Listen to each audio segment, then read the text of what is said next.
কিছুদিন ধরে টানা বৃষ্টি হচ্ছে। আমি এর মধ্যেই গিয়েছিলাম টুকিটাকি শপিং করতে। চলুন সেগুলো আপনাদের সাথে শেয়ার করা যাক। প্রথমেই ছিল আমার ছেলের জন্যে একটি প্যান্ট। এটা আমার কাছ থেকে নিয়েছিল 150 টাকা। এটা আমার ছেলে নিজেই পছন্দ করেছিল। কিছুদিন ধরে হিজাব কেনার খুব দরকার ছিল।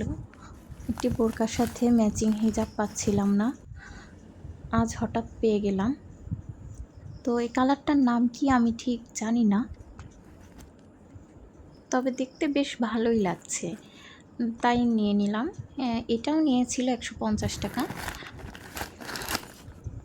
এরপরে নিয়েছিলাম ছোট্ট দুটি আংটি, একটা সিলভার রঙের আর একটা হচ্ছে গোল্ডেন।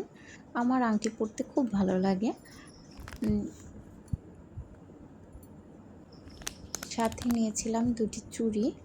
এটা ব্রেসলেট টাইপের, আবার চুড়ির মতনও। আমার হাতে বেশ ভালোই লাগছিল, তাই নিয়ে নিলাম। বলুন তো এটার দাম কত নিয়েছে? ভালোই লাগছে আমার।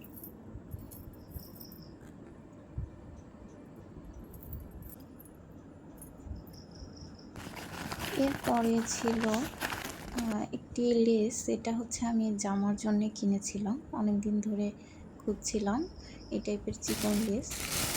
আর সাথে ছিল আমার ব্যাগ। মূলত এই ব্যাগ কেনার জন্যেই শপিংয়ে গিয়েছিলাম। তো সব কিছু ক্যারি করার জন্য একটু বড় সাইজের ব্যাগ খুব ভালো হয়, এই জন্যেই এটি নিয়ে নিলাম।